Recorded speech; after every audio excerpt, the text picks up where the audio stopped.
Okay, now that we have that out of the way, thank you again for joining us this morning, and a very warm welcome to this online workshop. To begin with, just a few words on who is your host today. The first one is Heidi Schulze.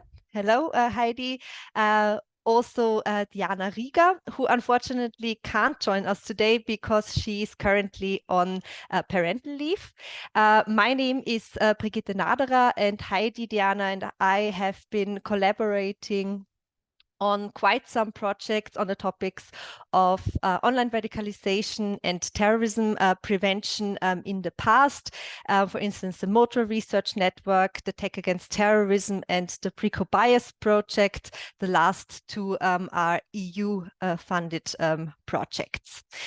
We are also part of the VOX-Pol network, and we are very grateful to VOX-Pol to have the opportunity to host this this workshop today, and we were able to bring together 5 great speakers on our topic.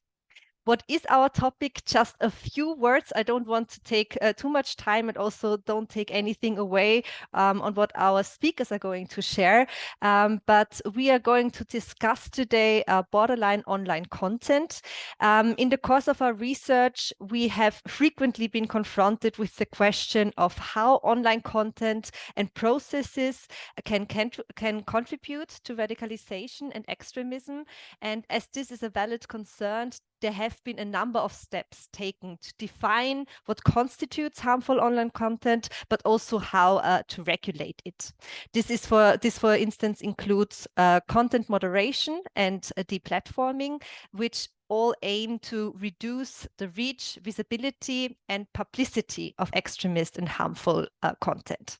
However, extremist actors appear to consistently identify loopholes in these regulations to circumvent it and approach the threshold of legality. In today's program, we have 5 great speakers and 4 talks in total that will discuss what constitutes borderline content, why it is deemed dangerous, and what challenges are associated with the regulation of this content. Additionally, we will engage in a discussion on potential solutions to this type of content. Each presentation will take around 15 minutes, and you are all invited to take part in the discussion. At the end of your screen, you should see, or you have the option of the Q&A section, where we invite you to share your questions, your comments that we will include in a discussion at the end of all 4 talks. But please feel free to share your thoughts throughout each of the talks. You don't have to wait until the end to do that. We would actually appreciate it if you share it earlier, because Heidi and I will have an eye on the chat. We will have an eye on the Q&A section and collect the questions that you have. And you also have the possibility to vote on questions and discussions that you find particularly interesting. Okay, so this is the housekeeping, so to say, and now we want to get to the main act and to the actual, part you are here for, the talks. And please let me introduce our first speakers, Heidi Schulze and Simon Greipl. They are both research associates at the Department of Communication at LMU Munich, and they both work in the large-scale research project MOTRA, Monitoring and Transform Platform Radicalization, in which they study how radicalization dynamics unfold in and through online environments. Heidi Schulze is a communication scientist by training with a focus on political communication, and she studies the audiences of far-right alternative news websites as well as alternative fringe platforms, in particularly Telegram. Simon Greipl is a psychologist specializing in emotional and group dynamics related to online radicalization, particularly within gaming communities. The floor is yours. Thank you so much, Brigitte, for the introduction. Let me share my screen. And the obligatory question, can you see as well? Yes. Perfectly. All right. So thank you again. And Simon and I are quite excited to present our research today within this webinar on borderline online communication. For the next 15 minutes approximately, we'll try to be on time, Brigitte, no worries. We will talk about one specific aspect of borderline online communication that so far has been less frequently considered as part of the borderline online communication part, namely fear speech. How this is connected to this particular picture we are showing you here, that depicts the storming of the Reichstag building in August 2020, will hopefully become clear throughout our presentation. And before we start with a small advertising block. So the aspects we are talking today about very, very briefly are also already summarized in a paper and explained there in far greater detail. The paper's just been published, so we're actually quite happy that we're able to present it to you. You can find the link to the paper, which is open access, under the QR code. We will show it also later on the last slide again, so you can download if you're interested in this research in detail. But let's start. Brigitte already mentioned that we observe that increasingly extremists change their communication styles. They aim to circumvent the content moderation practices of large-scale platforms by changing their communication styles from explicit hate speech towards far more subtle forms of hate speech, such as, for example, humorous hate speech, which Ursula will be talking about later on, but also fear speech. What is fear speech? We define fear speech as any deliberate communicative act that explicitly or implicitly portrays a particular group or institutional entity as harmful on either cultural, societal, or existential level, with the aim of driving the perception of a threat and thus installing a sense of fear. By doing so, in online environments, fear speech can contribute to a climate of hostility and can even lead to attitudinal or behavioral changes as the results of feeling threatened. Previous research even tells us that fear speech, rather than hate speech, may be more relevant when assessing violent conflict escalation, and it might function as driver for radicalization dynamics. Why is this the case? Why is fear so important? We will address this very, very briefly. You will be able to read more about this in detail in the paper where we explain it in greater detail. So the reasoning behind this is, fear is elicited when people sense a threat or danger to either themselves or their significant in-group. This is specifically relevant during crisis times, such as the COVID-19 pandemic, because of the uncertainty, the lack of knowledge that is experienced throughout these times. The knowledge gap then can be considered a threat, and this shared threat from the outside may support in-group cohesion, so thus connecting the members of the group, bringing them closer together, creating a pressure to act up to a point that it might be used even to justify violence against the perceived threat. And previous research also tells us that threat perceptions are among the important dispositional factors for radicalization. Unlike hate, so we argue that fear is even more important because fear can function as a source of hate. So we say that emotions that are related to hate are rooted in fear, such as anger and rage, can be considered reactions to a perception of injustice that may be preceded by fear at a first exposure to a threat. Typically, we see this present in extremist movements also, all of which rely on some kind of type of conspiracy narratives.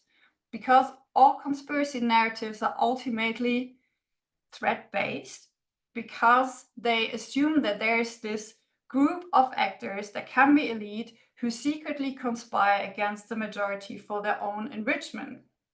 Very clearly, we see this when we look at the popular conspiracy narrative, The Great Replacement, which illustrates the far-right's fear of cultural extinction. So let's have a closer look at fear speech itself again. We differentiate 5 different types of information that harbor threat elements and fear-instilling components. On the outer levels, we differentiate raising concerns, so rationally laid out concerns because there are threatful moments, and outright hostility, which is just pure hate.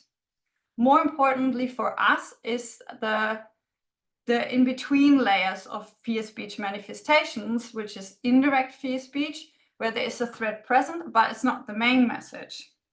And then we look at direct fear speech, where we consider threat to be the main focus of the message, and efficacious fear speech, where there's, in addition to the threat element, a pressure to act inside it. So there are explicit calls for action.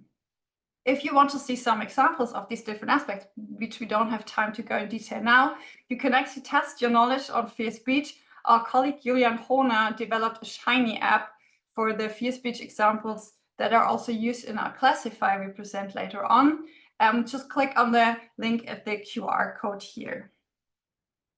For our research in this paper in particular, we focus specifically on direct fear speech and efficacious fear speech as fear speech because of the deliberative aspect, which we see less present in indirect fear speech.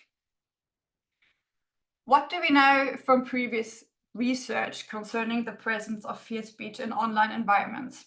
Well, we see that in general, expressions of cultural paranoia and fear are more common than direct calls for violence, which is particularly concerning because fear speech has a similar capacity to deliver hate as hate speech itself, by simultaneously provoking fear and cultural paranoia. Further research found that fear speech can be used to provide a justification to take action because it rationalizes and legitimizes racism. Violence or violent acts are then labeled as self-defense and thus become more appropriate or become appropriate in general. There are some papers also, exactly 2 so far, that also use automated approaches to fear speech analysis in online environments by Zaha and colleagues. They find that in general, on most platforms they study, that fear speech is more present than hate speech. However, it has to be noted that fear speech in general is a complex classification task. If you remember the different manifestations I just presented, and the binary classifier they presented in their papers did actually not yield satisfactory results. Finally, we saw that those studies that focus on fear speech focus more on fear speech and threat narratives that are rooted in group focus enmity, while other groups, such as elite or who's perceived as elite, has rarely been considered. This is why we started this research project we are going to present today, in which we looked at the research question, how prevalent are fear speech appeals in the crisis-related online communication of extremist or protest movements? And what we exactly did and what our results are, so the interesting parts, are now going to present by Simon Greipl. Thank you so much, Heidi. I'm just going to pick up and continue right after. So to answer that question, we gathered a large data set of about, 34 million posts from 3,904 channels, which largely tend to exhibit radical to even extremist characteristics. And those channels were manually classified into 3 actor focuses, we call them, namely far-right, COVID-19, and conspiracy. And with this data set, we performed 3 major analysis compartments. First of all, we did an extensive topic analysis on the whole data set, boiled down the initial number of a couple of thousand topics to ultimately 6 crisis-specific issues that are COVID-19, energy crisis, the Russian invasion of Ukraine, migration, inflation, conspiracy.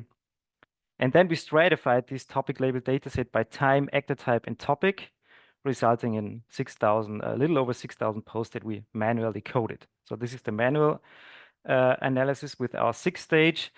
6-level coding scheme, and for the automated analysis, then we compressed the 6-scale coding scheme down to a binary scale, where 0 equals no fear speech and 1 equals fear speech, resulting in a training data set that consisted of, well, a little under 2,500 equally split posts.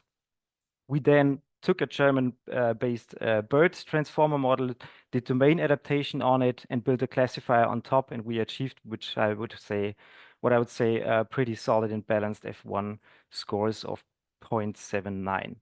But I think now we're ready for some results, I guess. Heidi, please, would you move on? So this slide gives you a rough overview of how the topics in the data are distributed with the prevalence of topics in direct comparison. So we see that the most dominant topic throughout the period is clearly the COVID-19 pandemic, which shows a significant spike in 2021, and I guess it's unsurprising given the global impact of this crisis. It is, however, closely followed by posts concerned with Russia's invasion of Ukraine, and other topics like the energy crisis and inflation are rising during the observation period, but are also detrending actually towards the end of 2023. Only exception is migration-related posts that are constantly rising over the observation period. Please move on, Heidi. So let's move on to the results of our manual content analysis. We see here a table detailing the proportions of manually coded fear speech codes by actors and by topics. I'm sorry, this is not that often easy read, but I briefly walk you through the important points. So first, indirect fear speech, labeled as 2, is most frequent, appearing in approximately 30% of the post. Direct fear speech, however, labeled as 3, accounts for 13%, and efficacious fear speech is around 6.5%. COVID-19 and conspiracy topics are notably linked to direct fear speech in this analysis. Please move on, Heidi. We observed that outright hostility was very rare, actually, at only 0.5 overall. However, this type of speech was most commonly found in far-right communication and probably indicates their higher propensity for aggressive rhetoric in far-right discussions, especially regarding the migration-related topics. Please move on, Heidi. In addition to more hostility, the far-right uses more indirect fear speech, such as fear-mongering, which we call it, with respect to migration, but also COVID-19 related posts compared to other actor types. And this seems generally to support the idea that topic-specific actor differences in fear speech align with the specific ideals and goals of the actors involved. Yet far-right focused actors don't have the highest average fear speech prevalence. These would be COVID-19 actors with over 40% actually, and far-right focused actors with a little over 30%, and conspiracy-focused actors with around 30%. I have to say that these results needed to be treated with caution, since only a very small sample of the whole data set is seen here. So let's let's zoom out and have a look at the whole data set in the automated analysis. In this figure, the light gray line represents all postings, while the black line represents the amount of fear speech postings. And we can clearly see that the fear speech postings correspond well with the overall posting volume, which had a steep increase during 2020 and 2021, during the COVID-19 pandemic, obviously. And additionally, the overall increasing fear speech amount, the proportion of fear speech also increases up to almost 26%, while the average is around 21%. So every 5th post is in fact in our large data set fueled by fear, and I think this alone highlights the importance of the proliferation of fear-based rhetoric online. So let's again zoom in on the more detailed prevalence of fear speech across actor types and topics within the automated analysis. For this, we examined roughly 307,000 messages to understand the prevalence of direct fear speech by topic and group in the by automated analysis. And we saw earlier that COVID-19, here at the bottom of the figure, is the most prevalent topic and is also the one most frequently associated with fear speech across all movements. Please move on, Heidi. Russia's invasion of Ukraine is the second most mentioned topic in our dataset. Interestingly, in contrast, it is one on the more lower end with respect to fear speech prevalence. Conspiracy theories emerged as the third most prevalent topic and are relatively often associated with fear speech. Other topics like migration, inflation, and energy crisis are somewhat less prevalent and show different fear speech associations. For instance, migration issues still showed substantial direct fear speech, with the far right at roughly 23% and COVID-19 protesters at 37% and conspiracy-focused actors at 28%, which roughly totals to the average fear speech proportion of 31% in this analysis. This means that starting off with every fifth post containing fear speech in the whole dataset, we now almost arrived at every third post that instills fear by portraying a threat in more detail when looking specifically at crisis-related topics. Please move on, Heidi. In summary, this is considerably more than manual content analysis revealed, and also considerably more than others found on Twitter or Facebook or something. And looking at the particularly hot topics, we can scale fear-based communication up to over 50%. And a useful note at this point might be that only direct fear speech is considered relevant in the automated and larger analysis, making these numbers a rather conservative estimate, since no fear-mongering or other indirect fear speech is represented. So we also observed that the proportion of fear speech increases with the posting volume, and that means that as discussions become more frequent, the incidence of fear speech also rises, in fact. COVID-19 and Russian invasion emerge as the most prevalent topics, however, sit on opposite ends in terms of fear speech prevalence. COVID-19 and conspiracy narratives are identified as the most significant drivers of fear speech, in fact. And lastly, the use of fear speech varies meaningfully with actor-specific emphasis. This means that the content and ideology promoted by different actors significantly influence the type and frequency of fear speech used. For instance, while far-right actors presented an average amount of direct fear speech within migration-related posts, comparably many instances contained indirect fear speech and also hostility. Please move on to the last slide, Heidi. So to conclude our presentation, here are some of the main implications. Firstly, the significant increase of fear speech from 10% to 26% towards the end of 2022, coupled with a substantial rise in posting volume, suggests that the radical Telegram sphere is increasingly characterized by fear speech. Secondly, because this increase is disproportionate, the distribution and dynamics of fear speech we observed support its validity as an indicator of online radicalization processes. So monitoring fear speech provides possibly valuable insights into the progression and intensity of radicalization within online communities. Thirdly, the general pattern of fear speech across different actor types suggests it is used strategically. And this strategic use highlights how actors leverage fear to influence and manipulate public opinion, possibly furthering their own agendas. And as we move forward, we also need to consider several of the critical questions and implications of our research. So the first question is the high prevalence of fear speech tied to characteristics of specific milieus, or is it more tied to the platform? And we imminently need better access to data from various platforms to provide a more holistic understanding of the emergence and relevance of fear speech across online spaces, I would say. And last but not least, what about countermeasures?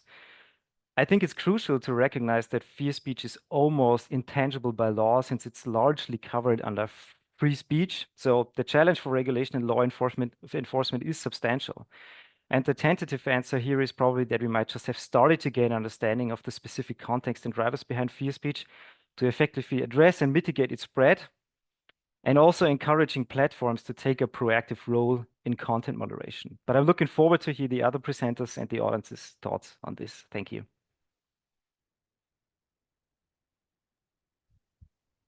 Thank you so much for this presentation, for the first presentation.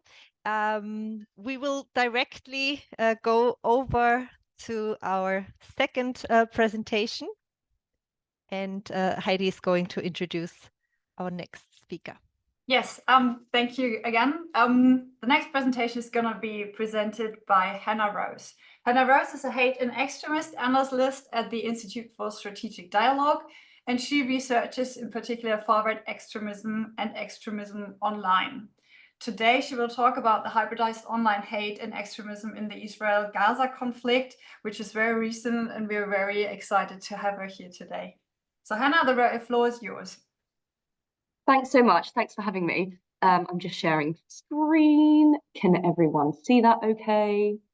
Yes. Lovely. Okay, so as has been introduced, I'm going to speak through a bit of our data and what we're looking at when we're talking about online hate and extremism in the current Israel Gaza war and crisis. I'm going to be talking about kind of this hybridized online landscape and the way in which lots of different forms of legal and illegal content interact to create this these extreme harms against Jewish and Muslim communities at the moment. So firstly, I'm going to evidence that there is a problem. So pretty soon after October 7th, we pivoted to trying to understand the scale of the increase in anti-Semitism and anti-Muslim hate.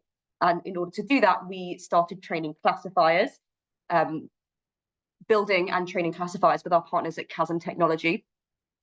And we firstly did so for anti-Semitism. So what we have here is our data on anti-Semitic YouTube comments on videos about the conflict.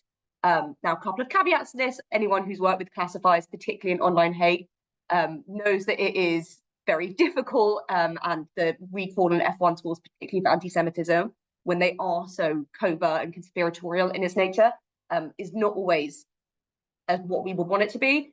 We are really pleased that the F1 and recall scores for all these classifiers came somewhere between 79 and 82% accuracy. The obvious thing to say about this is that firstly, there's really not good data access on social media at the moment, and so it's really difficult to understand the quantity and scale of this issue. We decided to look at YouTube for many reasons, but because we wanted to look at this from a mainstream perspective. We know that there is extreme anti-Semitism and anti-Muslim hatred on fringe ecosystems, on alt-right alt-tech platforms, for example, but we wanted to try and understand what was going on in the mainstream. And this is what we found. So we trained this bespoke classifier against specifically conflict-related anti-Semitism, against the IHRA working definition of anti-Semitism. I should say, I'm happy to talk about definitions in the questions if it's of interest. When it comes to measuring and labeling thousands of comments in order to train a classifier, actually no definition is particularly useful. And so we used both this definition to inform our understanding and ISD's definition of hate. We found, comparing the 3 days before and after the October 7th attack, over a 50-fold increase in the absolute volume of anti-Semitic comments on YouTube videos about the conflict. I know what you're thinking, that's because there were more videos about the conflict. We thought that too. And so we looked at this proportional to the overall number of comments, and we still found a 2.4-fold increase in the overall proportion of anti-Semitic comments.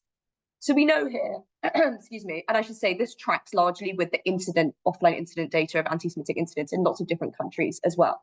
So we know here that there is an immediate spike in anti-Semitism, and it's come down somewhat, but still remains at an elevated level over the next 3 months when we continue collecting data.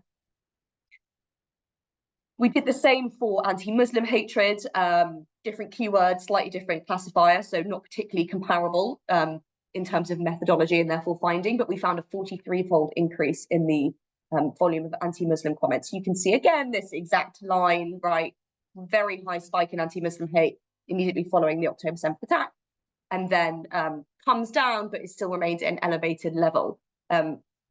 Because we didn't already have the classifier half trained and ready to go, like we did with anti-Semitism, we conducted some initial analysis just looking at Twitter content, X content in the immediate aftermath. And we used a keyword-based approach to find a 422-fold increase in language associated with anti-Muslim hate, including slurs. And you can see some of these slurs and hashtags, which became particularly prominent in the aftermath, and the way in which conflict-related narratives were manipulated in order to promote existing anti-Muslim tropes, such as this kind of so-called day of rage becoming, among anti-Muslim online actors, a day of jihad, alleging that Muslim people in communities in the West were going to rise up against their neighbors, for example, and commit acts of violence, which of course was not the case.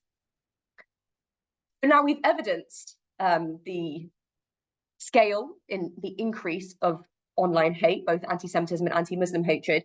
We decided to try and look at what were the narratives driving this increase. And this research, we used topic modeling, again, with our partners at Chasm Technology, to look at the different narratives on these YouTube comments on videos about the conflict. And this data is hopefully coming out tomorrow, so you're getting a sneak peek. Firstly, to look at anti-Semitic themes, we found 5 core themes in comments that were relevant to topics. You can see here that the overwhelming majority of the comments are actually not this kind of grey zone, conflict related, unsure if it is anti-Semitism or just anti-Israel content. Actually, the vast majority related to existing very overt anti-Semitic slurs or conspiracy theories. There's quite a high volume here of classical anti-Semitism and a small amount of far-right anti-Semitism. And I'll go through all of these individually in their sub-themes as well. So the most common theme was anti-Semitic conspiracy theories. And I've listed all the sub-themes here, and you can see the breakdown. They're tiny, but you can hopefully look when it comes out tomorrow at the individual sub-themes as well, and an example of each at the bottom. So these are existing conspiracy theories, which we know are very harmful to Jewish communities, that, for example, Jews committed 9/11. That also relates to the dancing Israelis trope, this trope that there's a video of allegedly some Israeli people dancing and celebrating while the Twin Towers fell. This existing kind of Zionist conspiracy theory that there is a kind of overall Jewish/Zionist international network which is trying to manipulate the conflict in order to promote their own interests. And this kind of specific flavor came out in the false flag conspiracy theory, which we saw in these comments, that Jews or Israel mobilized or knew about the attack in advance or mobilized and promoted it in order to lay the groundwork for the invasion of Gaza. Control-based conspiracy theories is the breakdown with relation to the idea that Jewish people control specific institutions, and you can see the institutions listed here that Jewish people were alleged to have controlled. So USA, I should say, in the anti-Semitism data, you can see that purple line in the middle graph there, that the comments about the USA were the majority here. Also the EU, general media, the UK, the existing conspiracy theory that Jews control Hollywood, and also the idea that Jews control YouTube. It was the only platform that we saw mentioned here. That's not necessarily because it's the only platform relevant to this. Perhaps it's just because the data was collected on YouTube. And the third large theme here relates to classical anti-Semitism.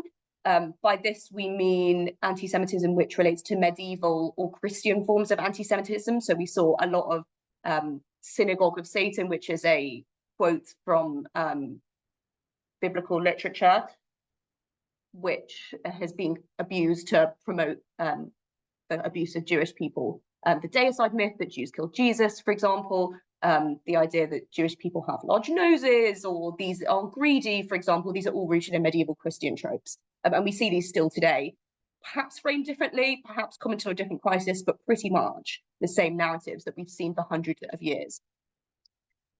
Some of the smaller sub-themes here relate to both the conflict and the far right. So comparing Jews to Nazis, for example, or the far right sub-theme here refers specifically to language that was far right. That's not to say that the rest of the comments didn't come from people who were far right, we don't know. Just that this was specific language which we know originated in far right online ecosystems. We conducted the same analysis for anti-Muslim hatred, and here we found 7 key themes. You can see here this huge spike in the idea that Muslims or Islam are inherent to violence. And that's broken down in the first sub-theme, which was the majority of comments. The idea that Muslims are dangerous, that Muslims cause war or genocide, are inherently violent or terroristic, really drove the majority of anti-Muslim hate in the aftermath of October 7 and the subsequent war. We see 2 other reasonably large themes here. The second alleging that Muslim people are unable or unwilling to integrate into different societies, or that they are seen as an invading force. And this is similarly to in anti-Semitism, the theme that broke down the locations or places where Muslim people are alleged of being invading. So you see here, whereas on anti-Semitism, the vast majority of comments spoke about the US, the large pink line in the second graph, it relates to the UK. So that was where the vast majority of anti-Muslim hate was referencing in this situation. A number of countries here, it's really interesting to me to see the countries that are referenced in anti-Muslim hate, but not anti-Semitism, for example. So we see here Indonesia, the Netherlands, France, and we know that particularly in Netherlands and France, there are specific anti-Muslim narratives which have mainstream popularity in some cases. A third theme relates to cultural incompatibility, so saying that Muslims culturally are incompatible with perceived Western values, and this had a breakdown of saying that anti-Muslim people were inherently anti-LGBTQ+, anti-liberal, that they were playing the victim card, for example. We have a number of slurs as well, which I've included. And briefly, you can see again, and I'll just speak briefly to a few of those things, that the conflict-related anti-Semitism that specifically only spoke about the conflict was actually quite small here. And what drove the anti-Muslim hate in the vast majority was existing ideas that existed far before this specific conflict. And we have 1% of comments which specifically promoted violence against Muslim communities. So to pull this all together quickly, I'll speak briefly to the hybridization of this. We've spoken about the way in which hate manifests on mainstream platforms.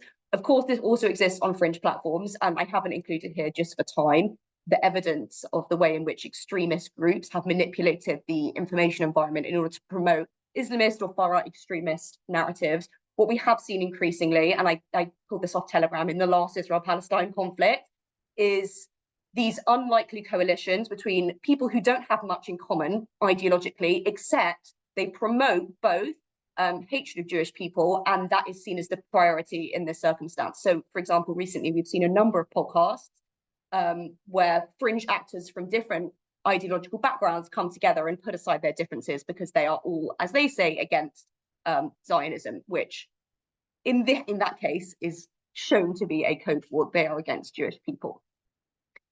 So actually, it's really difficult to pinpoint where this is coming from. Both the mainstream and the extremes hybridized together, and increasingly hostile state actors as well. We've been tracking Iranian, Russian, and Chinese state-affiliated accounts who have all sought to manipulate the information environment in different ways, either glorifying the attack, exploiting it to promote existing anti-Western values, or kind of different forms of existing values in order to capitalize on what is going on. So to pull this all together briefly, this is the report that's hopefully coming out tomorrow. Actually, what we've seen after October 7th is that well-trodden, established hateful narratives were far more common than the new or conflict-specific comments. And actually, this helps us when we're looking at how we can build intervention and countermeasures. This is all to say, although the proponents of these forms of hate are on a mainstream platform and we don't know their other ideologies, anti-Semitism and anti-Muslim hate are always extremist attitudes, regardless of the other political views. So what we can see here is, due to the fact that we found 800,000 anti-Muslim and anti-Semitic comments over a 3-month period, and we know because of our inclusion criteria that this is far from the total of hateful comments on this platform, that these forms of hate are mainstreamed and they're systematic. They do not just exist in fringe ecosystems, but they pull across the mainstream and cause the same harm to Jewish and Muslim communities wherever they appear. And this creates problems for borderline content, because a lot of this material may be illegal, particularly the pro-violence, but the vast majority of it will not be illegal, particularly when you look at different legal jurisdictions in which English language anti-Semitism and anti-Muslim hate is promoted. Sometimes it will be against platform terms of service, and sometimes it won't. So you have these different areas in which it sits, but they are all interconnected, and you can say the same thing legally and illegally. And this arbitrary cutoff of legality and in the platform terms of service doesn't serve to capture the full spectrum of narratives which Jewish and Muslim communities are facing at the moment. So if we're looking at harms and rights, actually we need to make sure we're joining up responses, not just kind of placing these, only looking at things where they specifically promote violence, specifically promote terrorism, or are specifically illegal, but understanding the range of harms which different communities are facing at the moment, and how we need to put in policies from across the spectrum and across different departments in government in order to be able to address this holistically. So that's my run through. I'll leave it there, and I'd be happy to take any feedback and questions afterwards as well. Thank you. Thank you so much, Hannah, also for sharing this very, very recent research. So really cutting edge. We're right on the topic. That's great. Thank you so much. Can't wait to get into the discussion later on. But right now, I want to present our third speaker. Our third speaker is Ursula Schmidt. She is a PhD researcher at LMU Munich, and her PhD project centers around the nuances of humorous hate speech. Since April, she has been working on the Toxic AI Ment project. This project involves both theoretical and empirical analysis of interactions between entertainment and toxic content characteristics. Her future research interests lie in exploring the contextual factors of social media environments and how these impact the perception of hateful and humorous contexts with content with a specific emphasis on the variations in social norms and speech norms across different platforms and environments. Thank you so much, Ursula, and I'll let you share your slides.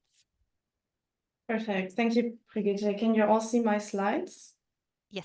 Okay, great. So thank you very much for the invitation again, and I'm more than happy to today present you my research on humorous hate speech, a very specific form of hate speech, which is frequently considered borderline content.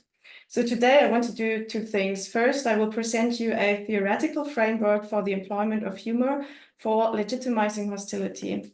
And in the second part of the presentation, I want to basically feed the theoretical arguments with empirical evidence that I collected within a few studies. So this would rather be an overview, including different studies and also different results. But let me start with the concept of legitimization and why I decided to focus on this specific term today. So legitimization is closely related to discourse, communication, and in particular to language. Trying to answer the questions of how discourse via argumentation is used by different communicators to justify their ideas, actions, and political stances, for instance. And also in the literature, it is mostly related to political discourse, for instance, political speeches. But however, in times of the platformization of social discourse in any discourse, the focus is broadening up to look at many more kinds of communication, including different sources and also different modalities. So via legitimization of discourse, for example, social norms and values, but also power relations can be reinforced, basically maintaining the status quo.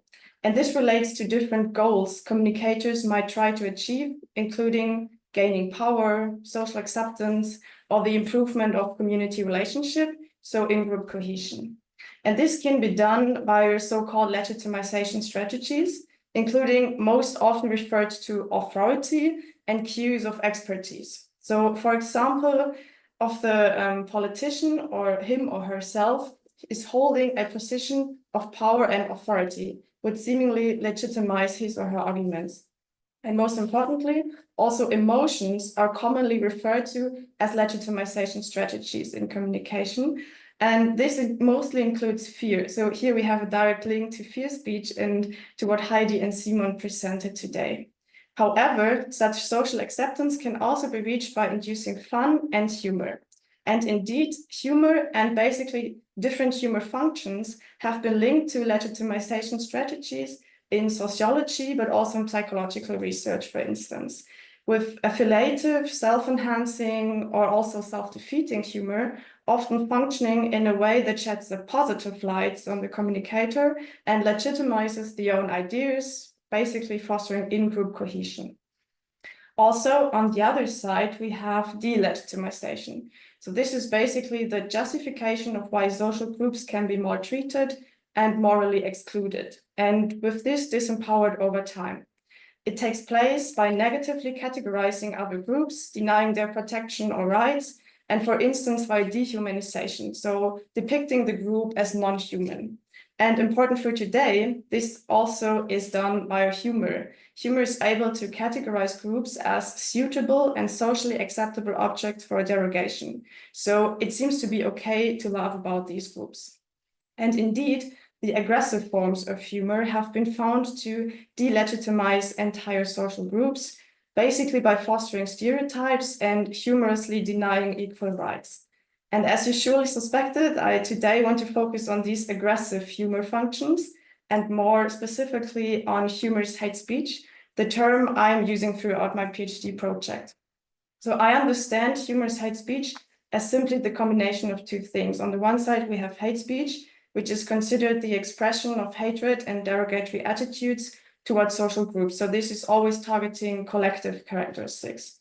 And this is the combination with humor cues in humorous hate speech, which can be, for instance, puns, irony, or simply a humorous appeal, which can be reached via meme templates or comic styles. And because these humor cues help the hate speech part to appear in a more lighthearted and less extreme manner, humorous hate speech can be seen as a borderline content that is indeed harmful, but often overlooked by platforms because it's located in a kind of gray area. And not only because of this, using humorous hate speech compared to blatant hate speech often pays off for those who communicate. So using humor shifts the focus of the message to mockery and ridicule, and this can obscure the extreme content. However, at the same time, narratives of in-group superiority and also historical power relations might be propagated, promoting prejudices towards outgroups and fostering cohesion within the in-group. But this is done often very in an implicit way. Moreover, studies reveal that humor can increase the attention to a message, its recall, and also uses intention to share the message, while the content itself and message, the main message, can often be downplayed. It allows for distance and it allows to justify the content as it is meant to be just fun. So in the long run, this could lead to a normalization of hostility via legitimization in the first place. And this is particularly the case in environments such as on social media platforms that are often used for entertainment purposes. So taking together, humorous hate speech is a very impactful tool for perpetrators, for instance, far-right actors, to communicate hostility, and it can be considered as a legitimization strategy that these actors indeed employ.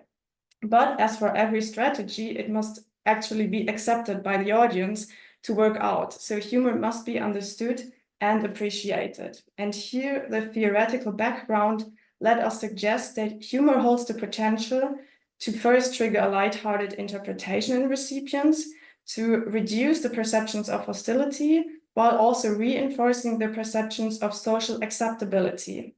And for each of these points, I now want to give you some empirical insights. So first, far-right actors strategically employ humor. And when we look at the international research, we see that this is particularly examined regarding memes. So we can online find memes combining humor and hate elements that are employed, for example, in order to delegitimize other politicians or other social groups, and to propagate denigration and prejudices. And this is done in very similar ways across countries and cultures, as you can see in these examples that I took from recently published papers. Also, Heidi, Antonia Drexel, and we examined far-right memes and did an analysis of in total 1,200 memes that Heidi collected within different German-speaking Telegram channels, which had a far-right connotation. And all these memes were posted in 2020 and 2021. And coding for several content characteristics, we here found that humor was actually very prevalent in more than half of the memes. Humor elements were inside. And also hate speech was prevalent in basically 40% of the memes.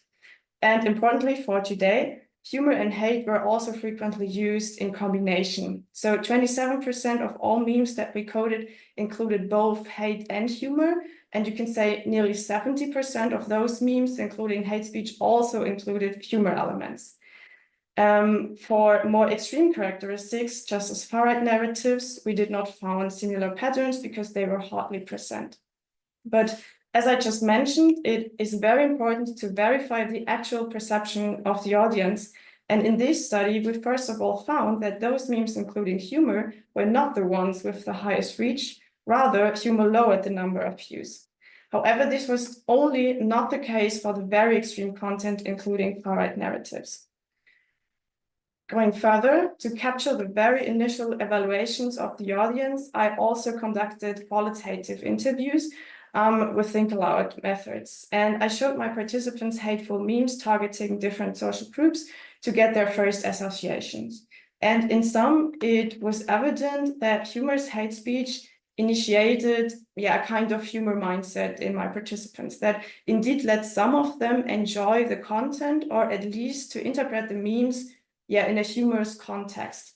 As such memes were described as a matter of humor, a masterpiece of humor, something this is enough to make people smile. But at least for the first moments, while after a few seconds, some participants also realized that the content might be boundary pushing or stupid, so to say borderline. Nevertheless, this first perception is often enough for humorous hate speech to be seen as less hostile in total. Coming to the second point, humor can reduce the perceptions of hostility. So here I conducted a laboratory study among 65 students where I showed them sexist memes, including humorous, but also memes including non-humorous hate speech. And I asked them to classify the content as hostile or not hostile. And it became clear that the memes, including both humor and hate speech, were less often classified by the students as being hostile compared to the memes that included only hate speech, but without humor elements. So we can see here a significant difference with humor reducing hostility perceptions. I also found that the participants needed slightly more time for deciding on humorous compared to non-humorous hate speech, but this should not be the focus for today. Again, looking at some quotes, we see that sometimes humorous hate speech can be interpreted as being just a joke and something that should be interpreted as something we can laugh about and something amusing, but nothing with a hostile intention. Also, humorous hate speech can seem acceptable for some people in light of being dark humor, a label that seems to justify and legitimize hostile content that seems to have a truth in it and is located within a gray area. So again, borderline. To quantify these qualitative insights, here Simon, Diana Rieger, and I measured social media users' perceptions in different forms of hostile content in several studies. And in this one I want to present you today, we compared the perceptions of humorous hate speech on the one side with non-humorous hate speech and also fear speech. So again, we have a link to the presentation of Simon and Heidi. And we showed this embedded in a social media context. And what we found is that humorous hate speech in particular scores lower in the perception of hostility than non-humorous hate speech that we can see here. And what I think is very interesting is that fear speech is located in between of these two. Also, both fear speech and humorous hate speech, as we can see here, were perceived more socially acceptable than direct hate. And also, it seemed to be a bit more interesting, or at least a bit more humorous as well. Okay, however, as a short outlook, we know that perceptions are not only a matter of the content, but also a matter of the context. So we know from humor studies, but also from cyberbullying research online, that such problematic content, such as hate speech, but also humorous hate speech, is more likely to be tolerated in context with corresponding normative expectations, or in environments that are typically used with a lighthearted mindset, so which can be particular platforms as well. So what we want to do as the next steps, first, we want to shed light on humorous versus non-humorous hate speech with the same message, embedded in humorous versus neutral contexts on social media. And we will investigate whether and how the context will influence the perceptions of the hate speech message. So basically, we want to look at the interplay of content, but also context, and of course, audience-related characteristics, as these might shape users' perceptions of such problematic content. But now, coming to an end, we see that there is first theoretical, but also empirical reason to be worried about the potential of humor to legitimize hostility. And this is particularly problematic because for such borderline content, as we already heard today, legal steps are not always possible. And I think they are not always the best option as well. And so humor is often overlooked by social media platforms in particular. But we know from recent research that humor might be a first step in the direction of more and more extreme content. So we should definitely have an eye on such content. And with this, thank you very much.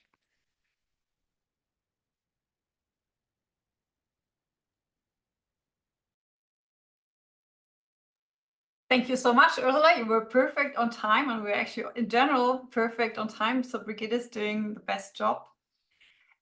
We will come now to our final presentation of today already. That is presented by Broderick McDonald. Brody is an associate fellow at King's College London's International Centre for the Study of Radicalisation and a postgraduate researcher at the University of Oxford. He previously served as an advisor to the Government of Canada and was a fellow with the United Nations Alliance of Civilizations. He serves as a Global Internet Forum to Counterterrorism Independent Advisory Committee and is a research affiliate at the Center of Information Technology and Public Life. This is quite a lot, and we're quite excited to listen to his presentation now, where we talk about lawful but awful borderline content and human rights. Broderick, the stage is yours. Right, thank you very much. I'm going to share screen here. Let me know if you can see it in a second here. Let's go.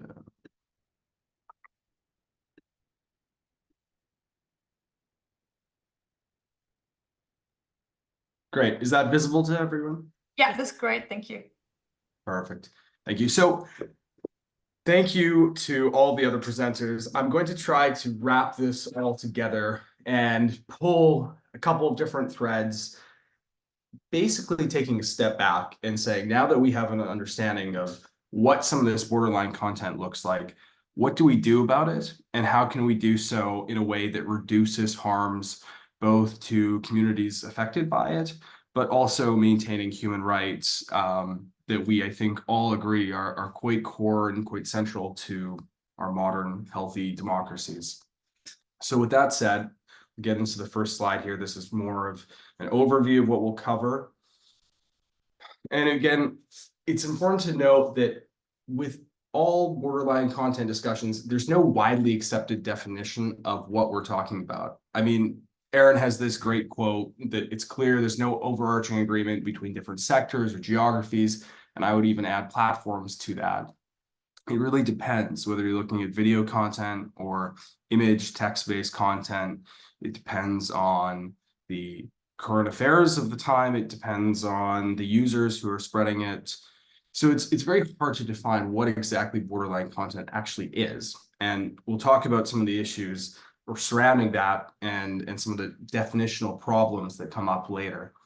But I want to point to YouTube as one of the most interesting examples of this. YouTube, I think, has probably put out the most information about their policies and is the most sort of transparent at the moment covering this. Their broad view, which you can see here, is content that does not quite cross the line of our policies for removal, but something that we don't necessarily want to recommend to people. Of course, there's a lot of ambiguity in that, and that leads to problems in enforcement and also leads to human rights concerns that we should take seriously. But let's next get into the importance of what's at stake here. I've worked on counterterrorism strategies and jihadi Salafi groups in the Middle East for the past several years, and I've seen time and time again when we ignore human rights as part of an effective CT strategy, it rarely works, and it doesn't work in the long term. So we can't ignore human rights just to solve short-term problems. I think that's the first thing that's important here. Beyond that, terrorists and hostile states, they seek to destabilize and weaken our system. We see this with whether it's Russian disinformation or with Chinese foreign influence operations. We also see it with extremist campaigns by far-right or jihadi Salafi groups. But the core thing to note here is that if they're able to force legitimate political debate to be silenced or stifled, they've already succeeded before they've even begun releasing content. So I think we need to look at debate as something that can be a pressure release valve and also a vehicle for stability. This is not a quirk of our system. This is actually a core piece of modern progressive democracies. And so we always want to make sure we're striking a careful balance between removing or limiting or throttling some of the content that does cause harm and is the most egregious, but also being careful not to overstep and being careful not to infringe on freedom of speech. It's important to all of us, and I think it's something that right now is important to look at, because borderline content is something that's very much still up in the air. It's debated widely amongst both policymakers, academics, and platforms. And so I think the discussions that we're having today will be important to set those best standards, those best practices, not just now, but really for the next 5 or 10 years as we go forward. And related to that, I want to talk about borderline content and content moderation in authoritarian countries. This is where we see, perfect examples of the potential risks associated with this. If you look at a number of countries in Southeast Asia, we see the governments in those states, oftentimes led by authoritarian parties or leaders, will then tell platforms what content they believe is borderline or deemed to be worthy of being removed, and what content they're okay with. And oftentimes the content that they deem is either borderline or outside of the grounds of acceptability is content from their political opponents. I mean, literally from political parties that they're running against. And so this is where we get into these interesting and difficult questions. But I want to emphasize that, it's important we look at this very carefully and we have a very balanced approach to it, because one size does not fit all. But there's also big risks, especially as authoritarian parties, both in the West and outside the West, seemingly come to power. We need to be careful at what's going to happen. And that leads to the next point perfectly, which is electoral flips. The tools that are used against legitimate political content, whether that's in the context of Southeast Asia or in Eastern Europe or even in the United States, these tools might be used to remove or throttle or reduce legitimate political content which you or I may disagree with. But what I want to emphasize is that this can quickly flip. After the next election cycle, the same tools that are used to remove content that you disagree with could be used against your favored political party or your favored political ideology.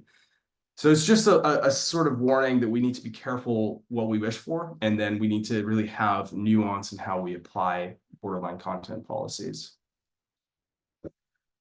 There's a number of key issues around clarity. I'll go over them briefly here. Definitional clarity, first of all, is a core feature of the rule of law. If somebody asked you to follow a law or a rule, you would understandably want to know what constitutes that and how you can stay on the right side of it. While private platforms do not have the same legal requirements as governments, and I think that's an important point to emphasize here, they are privately owned and privately operated spaces. They should also strive to uphold these principles. There's a number of other issues surrounding placing limits on content moderators. So we never want, users to feel like content moderators are these omnipotent, all-seeing, all-controlling people in a distant office who have no limits or accountability on what they do. Everything has to be placed within a reasonable system and with the right to fair appeal. But it also gives those content moderation workers clear guidance on how they can go about doing their job. I mean, right now it's a very difficult ask. You're saying some content is borderline, some content is authoritative. Where do we actually draw that line? And it creates a lot of confusion and ambiguity for those workers. So having more clarity helps everybody from the users to the platforms to the content moderators themselves. Consistency and fairness as well is a big part of this. If we're going to apply something to one user, we should also apply it to another. This is a core principle within rule of law, and I think one that is important we stick to going forward. And of course, this leads to the censorship creep, which we talked about before, especially in authoritarian states. We don't want to see these borderline content policies or standards either constantly changed and really twisted into ways that they can cover issues well beyond the intended scope. I think this is one of the core lessons here, is that we need to be very specific and very targeted in what we do. And that means providing users really with the necessary information they need to appeal content moderation decisions, and then, have that in a process that is both accessible, relatively quick, and easy for users who, don't have a lot of resources. They're not going to hire a lawyer or anything like that. They need to be able to understand why their content was deemed borderline or removed, and how they can go about essentially, appealing that decision in a fair, legitimate, and efficient way. However, there are a number of issues that complicate this. So we need standards and we need guidelines which are sufficiently flexible to prepare for adversarial shift, right? This is, as folks who have worked in the trust and safety, PVE, counter-extremism space for a while, we've seen a number of adversarial shifts. And that can be both in the threats, the actors, the issues that we face, but also the technologies. From Web 2.0 to Web 3.0, we see significant changes in the nature of online extremism and terrorism. And we need to be prepared for that, and we need definitions and policies that are flexible enough to do so. There's also the issue of strategic ambiguity. As Stuart and Katie have pointed out, if content moderations are too open and too obvious, then bad actors will just find a way to game the system, right? They'll look at what they have to do to stay within the bounds of acceptability and then simply follow that. However, as they argue, both, these issues, they have been faced in the past, and a balance can be struck, as we've done in other domains surrounding TVEC content or libel laws. So it is a fine line to walk, but it is something that we have experience with doing, and it requires careful thought and careful consideration, and also engagement with stakeholders to get that balance right.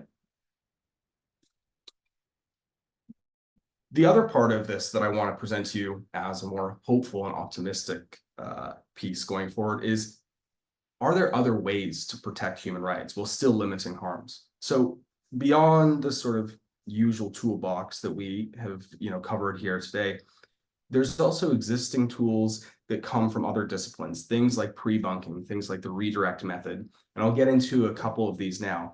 But first is probably the most common and most important one, which is de-amplification. So there's this quote that many of you will probably have heard: freedom of speech, not reach. This actually came from a paper discussing Trump's use of social media, and it's been twisted in different ways. The idea behind it was simply that, platforms do not have a responsibility to promote content, even if they have a responsibility in some cases to keep it up. Now, there is debate in the academic literature over whether throttling constitutes deplatforming or shadow banning, as some political factions will argue. This is always going to be open to debate, but I think that what we've seen is there are some cases where this is necessary and it is commonly used. For instance, YouTube has published a little bit about how they actually go about doing this, and I think for anybody who's interested in where exactly that line is, I would recommend reading. It's a blog post that they published last year. But one of the important things that comes out when we talk about de-amplification is the need for proportionality and transparency. So on the first one, proportionality, we should always strive to use the least intrusive means as possible when we're trying to achieve the objectives of reducing online harm and reducing disinformation, lies in some cases, in other cases, threats of violence or bullying, harassment. We always want to focus on how we can reduce those harms, but in the least intrusive way that protects free speech and human rights more broadly. So on an individual level, this means clear guidance to users when their content is treated as such, and then again, more information and making it more accessible to appeal that process in a fair and transparent way. And then the second piece of it, transparency, has become especially important with the Online Safety Act in the UK or the Digital Services Act in Europe. And it really calls on platforms to embrace open reporting on the policies and actions that they're taking. We could extend this to include borderline content removed. YouTube has this great approach which looks at authoritative and borderline content. And I think that there's other lessons that smaller platforms could learn from that. Of course, we might need to adjust it and tweak it as we look at differences between platforms and between issues. The other exciting piece of research that I want to talk to you about is some work that Google, Jigsaw, and Moonshot have done on pre-bunking. So this is a relatively new approach that is being trialed in Europe and particularly in Poland. The idea behind it is say, okay, if you can't reach all borderline content, let's go out proactively and reach users who might be susceptible to it. And essentially, it works the same way as inoculation or a vaccine might, but with information. So it can make users more resilient to both disinformation and borderline content, allowing them to spot it, debate it, and refute it more quickly and more authoritatively. And it essentially works by presenting the arguments that a far-right extremist or a hostile state actor might put into the mainstream, and then very quickly pre-bunking it before they have a chance to do so. So take, for instance, the most recent trial, which looked at issues of anti-immigrant sentiment in Germany and in Poland.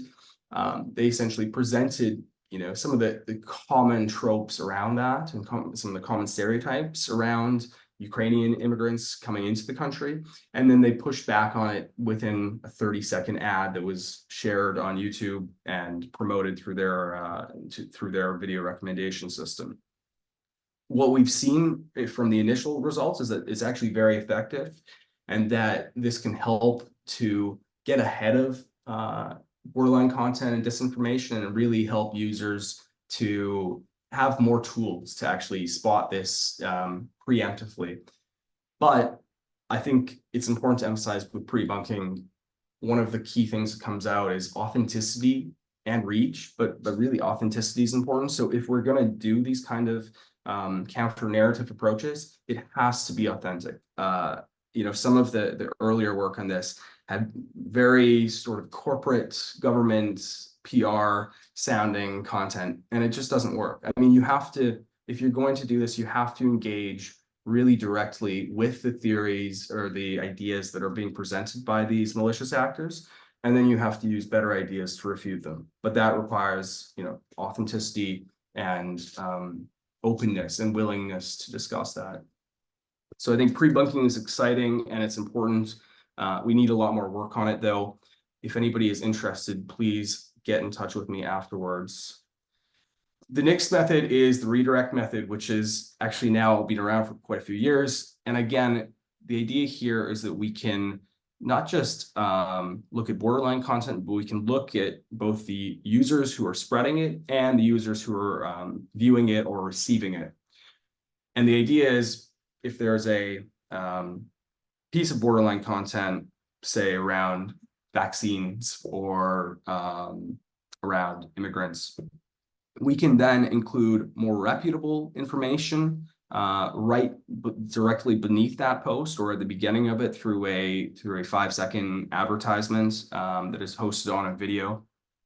And the idea is to basically redirect both the posters and the consumers of that content to much more reliable and much more authoritative independent sources, not necessarily coming from the platform itself, but linking to third-party organizations like the Center for Disease Control or the WHO or the EU government, something to that effect, which is outside of the scope of the platform itself, and that just gives users a bit more confidence that this information is independent and coming from an authoritative, reputable source.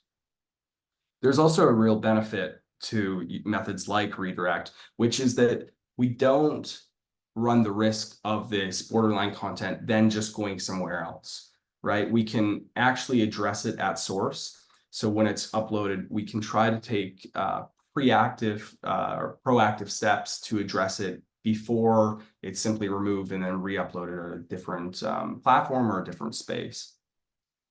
There's much more work to be done on this, but we've actually come a long way. And again, authenticity in how we tailor the redirection is important. It's got to be engaging directly with the content and in a very honest and authentic way. The last one, which I will cover here, is user-assisted content moderation. This one is a bit more controversial. We've seen attempts on platforms like X and Twitter and Fizz now to use this. The idea is, behind community notes where users themselves will either upvote or downvote content, flag it for a clarification. But I think it's important to point out that when you look at content moderation, it's often low cost and low value when it's done through this kind of, poorly organized user-assisted content moderation. More broadly, it's also prone to manipulation by activist groups or hostile foreign state actors who use bots to game the system. We've seen this with X and Twitter. A number of states, including Russia, China, and Iran, have used and abused the community note system, such that it loses the value of it if you have a coordinated swarm of bots going after a community note, upvote it on a particular political or borderline issue. It's not actually a fair jury by its peers. It's being influenced by an influence campaign. And then, of course, if we open this up to the public, there's issues around untrained or inadequately trained content review. There are some ways to mitigate that, but we haven't seen real attempts to do so in a systematic way yet. And then lastly, I think the importance of trust and safety is also one that aligns very closely with the need for investment in trust and safety teams and safety tech more broadly. AI has been important in content moderation and in classifying some of this borderline content, but it will always need human reviewers to play a role and provide that nuance, that check, and that oversight. And we've seen even today in the presentations where classifiers are great, but they require some human oversight and some human wisdom to come in and also look at that. I think also as part of this, we need to talk about the fact that when we have content moderators looking at borderline content, this content can also be very harmful to them, and something I've spoken about before. We need better policies to protect these content moderators. We're asking them to do a lot of very difficult frontline work and potentially dangerous frontline work, being, in some cases, exposed to this content for hours and hours a day. We need to do a better job of supporting them through training and mental health support, especially with those third-party vendors, which are increasingly common in this space. There's particularly cases where there's content moderators abroad who have dealt with some of these issues. Right, I'm just going to wrap up here. So investment in trust and safety is critical, even in a period of tight financial maneuvering. I think this is important to note. And then lastly, conclusions. Borderline content is not a borderline issue. So this is something we've seen even today in the presentations. It covers a massive range of content and ways that people engage with the online space. So as we look forward, it's important to really accept that we need to not treat this as a side piece or a minor thing after we look at TVEC or disinformation. We need to really consider it as one of the most important issues in the space today. And it has impact far beyond terrorism and extremism. It really affects our societies more widely, including our elections. And lastly, we have to get that balance right, because it's important to protect human rights as much as possible, while also making sure that we limit the harms from some of these malicious actors. I've got some further reading for anyone who's interested in this, and I will end there. If anybody has any questions, please do reach out. I'd love to chat more. Thank you very much. Thank you so much, Brody. Thank you to all the other speakers as well. We now have a few minutes left, at least, for some general discussion. And please feel free to use the chat or the FAQ section section to share some of your questions. We already have one question here, which is, I guess, directed at Hannah, or I think you would be most competent to answer this. The question was, I wanted to ask if you have any insights on how online hate speech relating to Israel-Hamas war is manifesting today in comparison to initial months following October 7th. What has changed, if anything, and what has stayed the same? So unfortunately, I don't have directly comparable data because we haven't been collecting live due to various constraints and API access and whatnot. So I can't directly compare. We know that, for example, offline, anti-Semitic incident data coming from the CST shows that even now there is a sustained 3 or 4 times elevated compared to last year level, whereas in the immediate aftermath of October 7th, it was much higher. So I would expect that to be replicated in the online space. Obviously, around specific incidents, there may be more higher levels of hate or hate of a different nature. I'm thinking in particular of the Iranian attack on Israel recently, for example. And I mean, this will only continue as the conflict continues as well. So what is very clear is that whereas with if you look at anti-Semitic incident data, particularly from the CST over the last 10, 20 years, you can see a spike when there is a conflict in the Middle East, because we know that anti-Semitism rises when conflict does, and so does anti-Muslim hate as well. What is different about this conflict is that it has not gone up and come straight back down again. It has remained high. That's shown in the 3 months of the data, and I would expect that to be shown nowadays, but I don't have any specific data on that. I believe we might be publishing more next week. So get in touch and I can try and send that on to you. I've seen the second question as well. Do you want me to address that briefly? Which is a really interesting question. Yeah. And thank you for raising that. I think this speaks to the difficulty in classifying individual comments against these rigid definitions of mis and disinformation or hate speech or TVEC, for example. As you've raised, there is this Hollywood conspiracy which claims that Palestinians are making up or their victim, their atrocities that they're experiencing, or it's effectively denying what is going on in Gaza at the moment.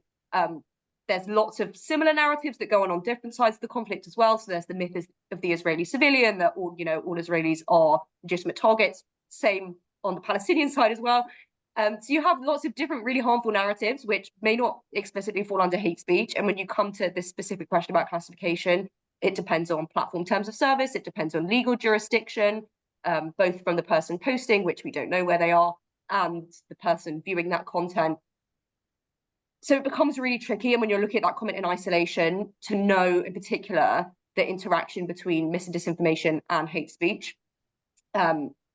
So overall, a really interesting question. It shows just the huge complexity of both classification and the diverse range of harms to multiple communities in this conflict. So thanks for that really interesting question.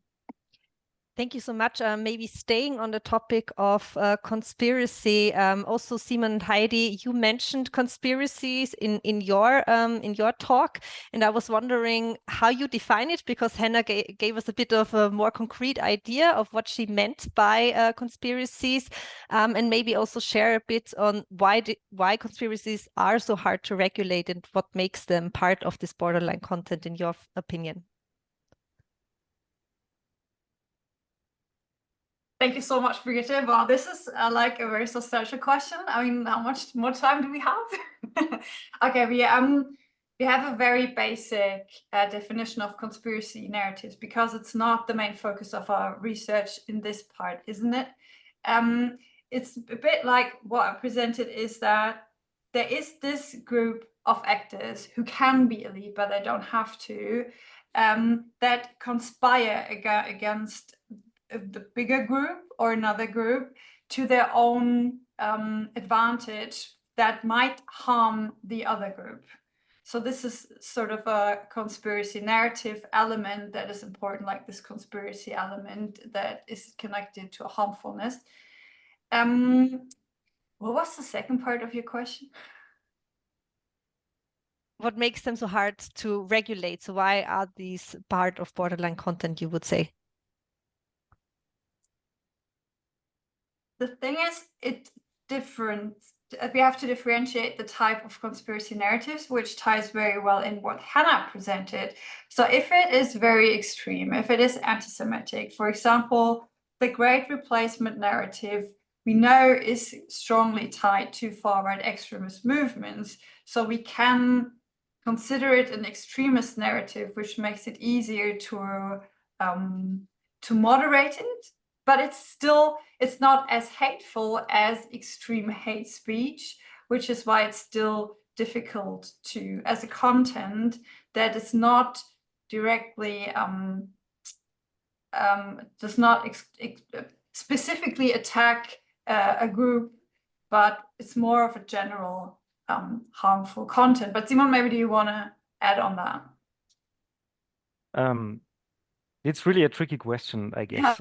What makes it hard to regulate is because some of the more prevalent conspiracy theories coming from the far right, like NWO and Great Replacement, are obviously rooted in some kind of extremist narrative, I would say, that is clearly attacking an outgroup. And others probably are not so deeply rooted or not so obviously rooted in those narratives. And I guess for us as researchers, there is, as we go deeper into this rabbit hole, it's getting increasingly easy to recognize the harmful from the I don't know, more silly ones, I guess. But the border between those is hard to define, and it's rather a spectrum, I would say, and possibly rather up for a public discussion and opinion formation. What is actually really harmful, and it's up to the scientific community to have a closer look at the reach of those conspiracy narratives and what they're actually doing with people. So I have no definitive answer to how to regulate it. I'm sorry. Well, I think the next question that we have here in the chat might go into this a bit further, and maybe one of the other speakers wants to share their opinion on that. The question is, in light of another Trump presidency, or by taking examples from Israeli government officials promoting biblical narratives as means to justify genocide, how should digital platforms deal with state-driven hate speech? And maybe also discuss again what borderline and official outright hate speech can mean. Do we have an answer for that? Does one of the speakers have an answer to that?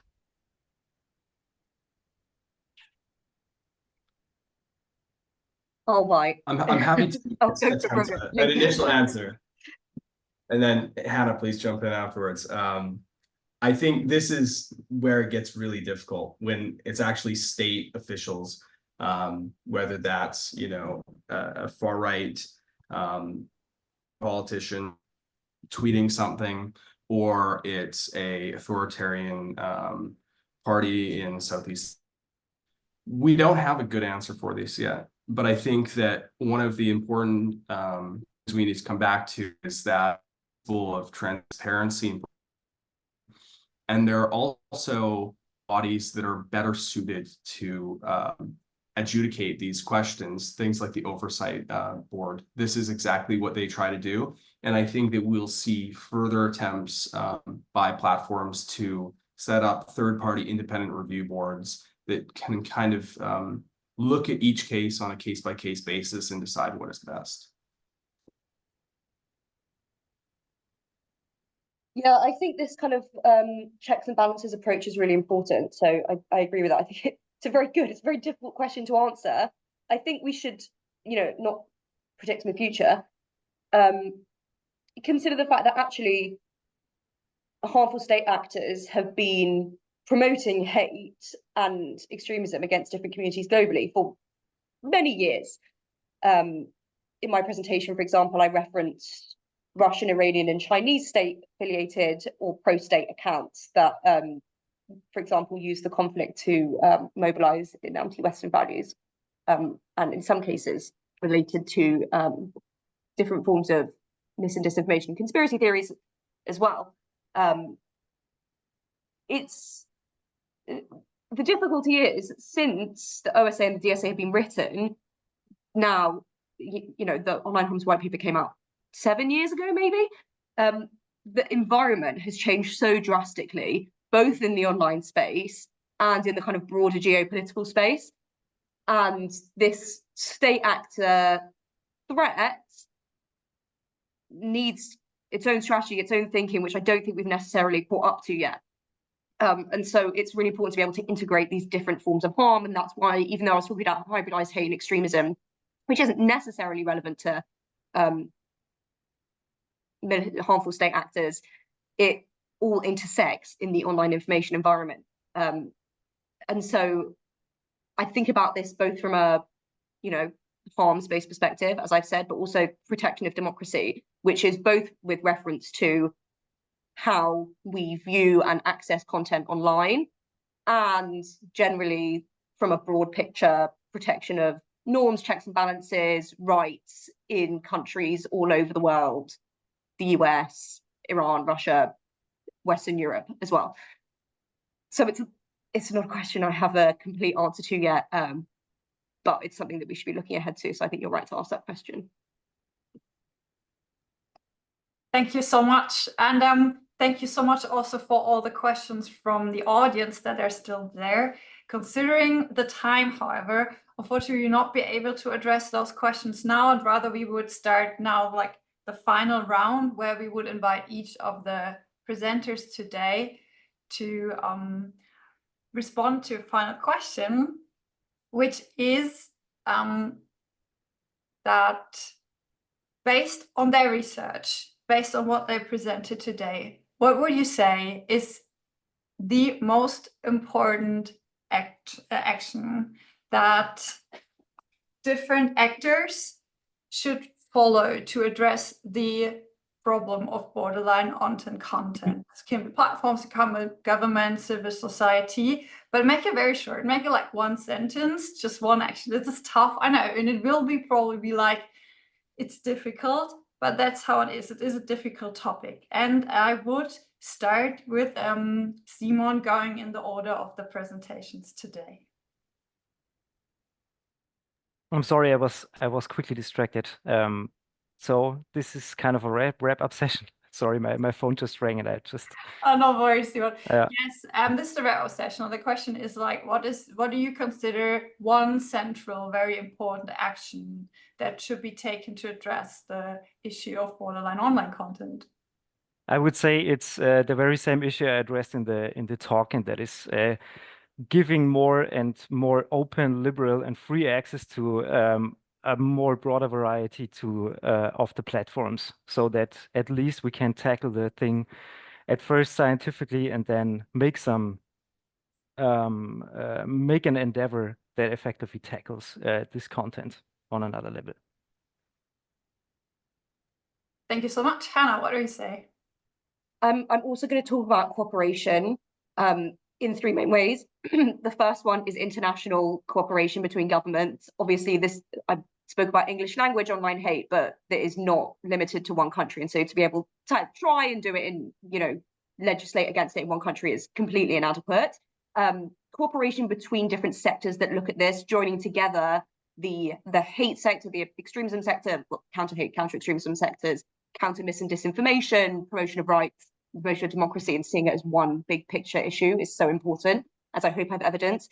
And finally, platform cooperation.